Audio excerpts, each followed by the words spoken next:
जैसे कि आप सब जानते हैं, सुप्रीम कोर्ट के आदेश अनुसार, निर्देश अनुसार कल 22 फरवरी को मेयर का, डिप्टी मेयर का और स्टैंडिंग कमेटी का चुनाव होना था। कल मेयर और डिप्टी मेयर का चुनाव शांतिपूर्वक हो गया, पर स्टैंडिंग कमेटी का चुनाव नहीं हो पाया। भारतीय जनता पार्टी के पार्षदों ने लगातार सदन में हंगामा किया, सदन के मर्यादा का पालन नहीं किया, शांति नहीं बनाकर रखी। इसीलिए बार बार हाउस को एडजर्न करना पड़ा, जिससे स्टैंडिंग कमेटी का जो चुनाव है वो नहीं हो पाया।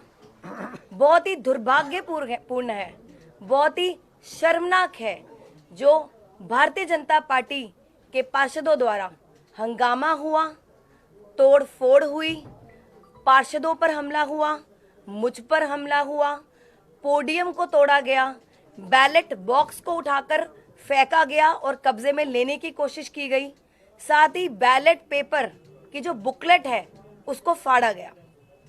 तो बहुत ही दुर्भाग्यपूर्ण है कि आज फिर वही सब हुआ जो कल शाम से लेकर पूरी रात तक से लेकर अभी तक जद्दोजहद हमारी चलती रही कि सुप्रीम कोर्ट के पालन का हम आदेश का पालन करें और साथ ही सारे चुनाव करवाएं, और उस आदेश को पालन नहीं हो पाया। भारतीय जनता पार्टी के पार्षदों ने बार बार वेल में आकर हंगामा किया, स्टेज पर चढ़ने की कोशिश की और इसीलिए चुनाव टला। पूरी रात हम इस जद्दोजहद में रहे कि चुनाव हो और 13 बार सदन को स्थगित किया गया। आज फिर वही सब हुआ जो भारतीय जनता पार्टी पिछले 2.5 महीने से सदन को असंवैधानिक तरीके से और गैर कानूनी तरीके से चलाने की कोशिश कर रही थी।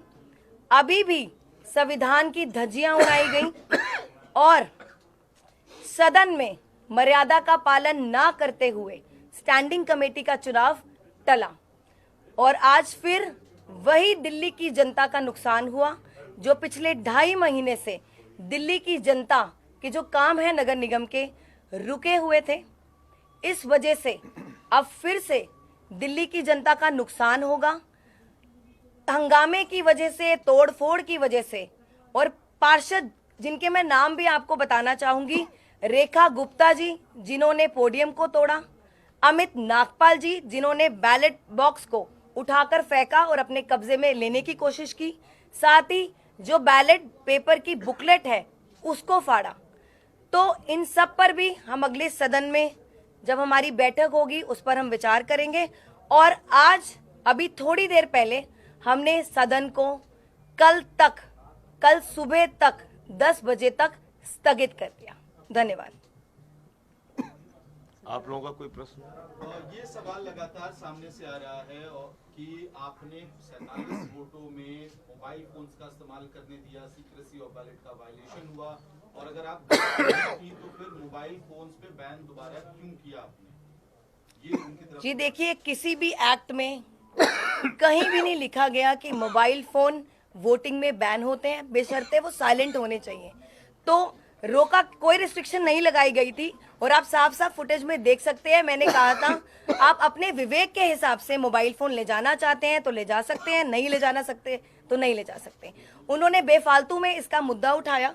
अदरवाइज हमने अपने वकीलों से भी सलाह ली, उनको कंसल्ट किया। कहीं भी ऐसा प्रावधान नहीं है कि मोबाइल फोन वोटिंग के दौरान नहीं अंदर ले जाए जा सकते। मतलब बिल्कुल शुरू से चुनाव कराने की प्रक्रिया को क्यों नहीं माना जा रहा, उसके पीछे क्या टेक्निकल कारण है, अगर वो समझा सकते हैं? जी देखिए, जो वोट डल चुके हैं हम उसको इनवैलिड कैसे मान सकते हैं? और कोई हमारे पास कुछ ऐसा लीगल रीजन या कोई वैलिड रीजन भी तो होना चाहिए था कि हम उन जो वोट को जो बॉक्स में डल गए हैं हम उसको इनवैलिड करार करें। तो ऐसा कोई लीगल रीजन दे ही नहीं पाए थे वो पार्षद। बीजेपी ये भी कह रही है कि मेयर और डिप्टी मेयर के चुनाव में तो फोन अलाउ नहीं था, तो स्टैंडिंग कमेटी में क्यों किया गया? जी देखिए, मैंने आपको जैसे पहले बोला, कहीं भी ऐसा प्रावधान नहीं है कि मोबाइल फोन वोटिंग के दौरान अंदर नहीं ले जा सकते, बेशर्ते वो साइलेंट हो। तो वो तब म्यूचुअल अंडरस्टैंडिंग थी कि नहीं ले जाना। और अब जब सदन शुरू हुआ, स्टैंडिंग कमेटी का चुनाव शुरू हुआ, तब मोबाइल फोन पे कोई चर्चा नहीं हुई थी कि रिस्ट्रिक्शन लगेगी या नहीं लगेगी। और आपको ये भी बता दूं, 40, 45, 47 वोट डल चुके थे, उसके बाद भारतीय जनता पार्टी के पार्षदों ने मोबाइल फोन का मुद्दा उठाया। ये भी बहुत बड़ा प्रश्न चिन्ह लगाता है। तो कल जो सदन की बैठक होगी, दोबारा से चुनाव होगा या फिर जितने वोट पड़ चुके हैं उससे आगे?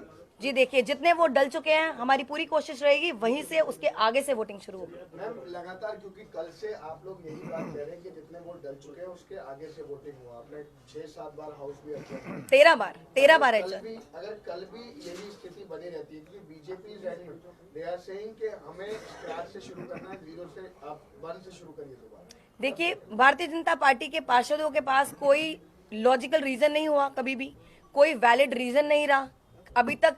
पहले भी जितनी बार भी सदन स्थगित हुआ है, असंवैधानिक तरीके के लॉजिक दिए गए, गैर कानूनी लॉजिक दिए गए। तो अगर कोई ऐसा लीगल रीजन होगा तो हम विचार करते, कुछ ऐसा लीगल रीजन है ही नहीं कि हम उस पर विचार करते। नहीं, एक चीज ये है कि भाई आपने कभी ऐसा कभी सुना है? ये अपने आप में एक हास्यास्पद और तानाशाही पूर्ण मांग है। कहीं किसी बूथ पे वोट पड़ रहा हो और अचानक 100 लोग आए और वहां नारा लगाने लगे, कहने लगे कि साहब ये वोट जो अब तक पड़े इसको कैंसिल मानो और फिर से वोट कराओ। ऐसा कभी सुना है? मतलब ये क्या एक तानाशाही और गुंडागर्दी का आचरण है भाई। जिन लोगों ने वोट डाल दिया अपना, उसमें बीजेपी के भी लोग हैं, उसमें आम आदमी पार्टी के लोग भी हैं, उन्होंने अपना वोट डाल दिया ना, उनके वोट दोबारा कराया जाए, इसके कारण क्या है, क्या वजह है उसकी? अभी आपको मेयर साहिबा ने बताया कि भाई जो एक्ट है उसमें भी कहीं मोबाइल पर रोक नहीं है कि मोबाइल नहीं ले जा सकते। जबरदस्ती, क्योंकि हर चुनाव ये हार रहे हैं, मेयर में हार गए, डिप्टी मेयर में हार गए, स्टैंडिंग कमेटी में हारेंगे, तो हार से इतना बौखला। मतलब दिल्ली के 2 करोड़ लोगों ने हरा दिया, वो नहीं माना। मेयर में हार गए, डिप्टी मेयर में हार गए, वो नहीं पचा पा रहे। अब स्टैंडिंग कमेटी में हार रहे हैं, वो नहीं पच रहा इनको। तो मोटे मोटे तौर पे यही कारण है कि ये अपनी हार को पचा नहीं पा रहे हैं। दिल्ली के 2 करोड़ लोगों का जनादेश मानने के लिए तैयार नहीं है।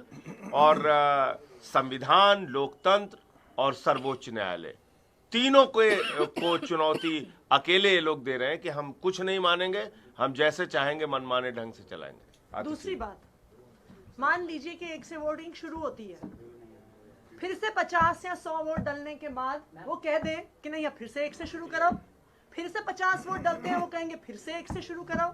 फिर 50 वोट डलेंगे, वो कहेंगे फिर से 1 से शुरू करवाओ।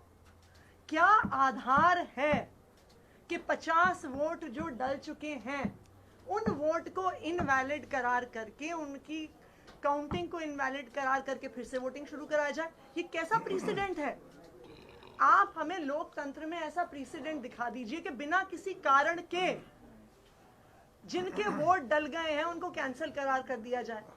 इस आधार पर तो कभी भी चुनाव नहीं हो सकता, क्योंकि हर चुनाव के बीचों बीच भारतीय जनता पार्टी खड़ी होगी, 200 वोट के बाद करेगी नहीं जी अब 1 से कराओ, अब फिर से 1 से कराओ। तो बिल्कुल लोकतंत्र की धज्जियां उड़ा रही है बीजेपी। मेरी भारतीय जनता पार्टी से एक अपील है, दिल्ली की जनता के जनादेश को स्वीकार करिए। आपने 15 साल एमसीडी में शासन किया, अब दिल्ली की जनता ने आपको बाहर फेंक दिया है, आपको चुनाव हरा दिया है, आम आदमी पार्टी को भारी बहुमत से एमसीडी में जिताया है। अब एमसीडी में आम आदमी पार्टी की सरकार बनने दीजिए, 5 साल हमें काम करने दीजिए, यही लोकतंत्र है। अगर हम काम नहीं कर पाते हैं तो 5 साल बाद दिल्ली की जनता हमें निकाल के आपको फिर से चुन लेगी, आपको फिर से मौका मिलेगा। लेकिन दिल्ली की जनता के जनादेश को स्वीकार करिए और लोकतंत्र का सम्मान करिए। ये पॉइंट बोल दो सर, ये आ ही नहीं रहे क्या? ये दिल्ली का जो चुनाव हुआ था उसमें भी आप देखिए कि एमसीडी का जो चुनाव हुआ था उसमें साफ तौर पे लिखा हुआ है कि voters can now carry mobile to poll booths. Poll booths के ऊपर वोटर जो है वो मोबाइल ले जा सकता है। ये दिल्ली का जो निर्वाचन आयोग है जिसने एमसीडी का चुनाव संपन्न कराया था उसमें लिखा हुआ है। तो अगर ये कोई सिक्रेसी का वायलेशन होता तो चुनाव आयोग क्यों कहता भाई कि आप एमसीडी के चुनाव में अपना मोबाइल लेके जा सकते हैं? चुनाव आयोग को आपत्ति नहीं है, यहाँ जो चुने हुए पार्षद हैं उनको आप कह रहे हैं कि नहीं मोबाइल लेके नहीं जा सकते आप। और इसके पीछे की मंशा क्या है, मन में क्या है तुम्हारे, क्या चोर छुपा हुआ है आपके मन में, बताइए ना। एक आदमी अपना वोट देने गया, वोट दे के बाहर आ गया, उसने किसी को वोट दिखाया नहीं, उसने अपनी गोपनीयता को भंग नहीं किया वोट की, तो आपत्ति किस बात की है। मोबाइल लेके नहीं जाओगे, शर्ट पहन के नहीं जाओगे, टी शर्ट पहन के नहीं जाओगे, मतलब ये इसका कोई मतलब है। कहीं कोई एक्ट में लिखा हो, कहीं कोई किसी नियम का वायलेशन होता हो, बात समझ में आती है। कल के मुस्कुरा के नहीं जाओगे वोट देने के लिए, रोते हुए जाओगे, घुटने के बल जाओगे, ये कोई इसका मतलब है। देखिए आरपी की बात पे वो कहते हैं कि क्रॉस वोटिंग का डर सता रहा है आम आदमी पार्टी को और अपने सुप्रीमो को फोटो भेज रहे हैं। तो हमको क्यों क्रॉस वोटिंग का डर सताएगा, किस बात के लिए डर सताएगा।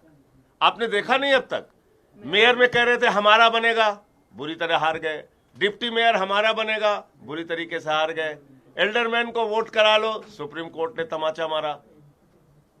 इनकी किस बात पे आप लोगों को भरोसा करने, आप लोग बताइए किस बात पे भरोसा कर लिया जाए, किसी एक बात पे बताइए जिस पे भरोसा कर ले। और ये वही भारतीय जनता पार्टी है जो एक हफ्ते पहले कह रही थी आम आदमी पार्टी ने उनके पार्षद खरीद लिए हैं, ये भी आप याद रखिए। तो ये बिल्कुल स्पष्ट है कि भारतीय जनता पार्टी चुनाव कराना ही नहीं चाहती। वो या तो कहे कि हमने उनके खरीदे, अब वो कह रहे हैं उन्होंने हमारे खरीदे। भाई एक चीज तो डिसाइड करिए, रोज रोज आप नए बहाने बनाते हैं चुनाव ना करवाने के। क्यों? क्योंकि जो भारतीय जनता पार्टी की एमसीडी की चुनाव में हार हुई है उसको भारतीय जनता पार्टी पचा नहीं पा रही है।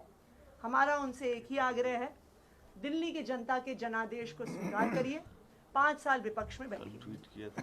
अच्छा देखिए, एक और बड़ी मजेदार बात बता दें, कल हमारे 150 वोट थे, 150 वोट पड़े। भारतीय जनता पार्टी खरीद फरोख्त की राजनीति में इतनी उत्साहित रहती है, उसने अपने ऑफिशियल ट्विटर हैंडल से कहा कि देखिए हमने 4 यहां खरीदे, 3 वहां खरीदे। मतलब आप सोचिए, वो पार्टी खुश होती है बताने में पूरे देश और दुनिया को कि देखो हम दुनिया की सबसे बड़ी और सबसे भ्रष्ट पार्टी है, सबसे बेईमान पार्टी है, कि देखो इनको 150 वोट तो मिल गया, ठीक बात है, लेकिन हमने 4 यहां खरीद लिए, 3 वहां खरीद लिए। बताओ आप, ऐसी पार्टी, मतलब दुर्भाग्य है कि ये लोग इस देश में अपना राजनीतिक दल चला रहे हैं, और क्या कह सकता हूं मैं। शैली जी, आपने जो कहा कि रेखा गुप्ता और अमित नागपाल की कार्रवाई, क्या कार्रवाई हो सकती है? जी, अगली बैठक में हम इस पर विचार करेंगे, क्योंकि जो कुछ उन दोनों ने सदन में किया वो सदन की मर्यादा के खिलाफ था, और साथ ही सुप्रीम कोर्ट का जो आदेश था उसका भी पालन नहीं किया गया। उन्होंने बार बार कोशिश करी कि चुनाव टल जाए, और बार बार इसी वजह से हमें सदन को स्थगित करना पड़ा, और उन्होंने एक्चुअली में कोर्ट ऑफ कंटेम्प्ट करा, जो बिल्कुल गैर कानूनी है। तो हम इस पर विचार करेंगे अगली बैठक पर। 16 घंटे में हंगामा नहीं रहा, तो क्या इसको कैसे सुनिश्चित करेंगे कि कल की कार्रवाई ठीक से सुचारू रूप से चले? जी देखिए, हम तो हर बार की तरह इस बार भी फिर चाहेंगे कि शांतिपूर्वक तरीके से चुनाव हो। जैसे डिप्टी मेयर मिला है, डिप्टी मेयर मिला है, स्टैंडिंग कमेटी के चुनाव भी शांतिपूर्वक हो, ताकि दिल्ली की जनता का जो काम नगर निगम का रुका हुआ है, सारे उन कामों को हमने ऑलरेडी शुरू कर दिया है, ऑफिशियल तरीके से हम उन पर कार्रवाई कर सकें।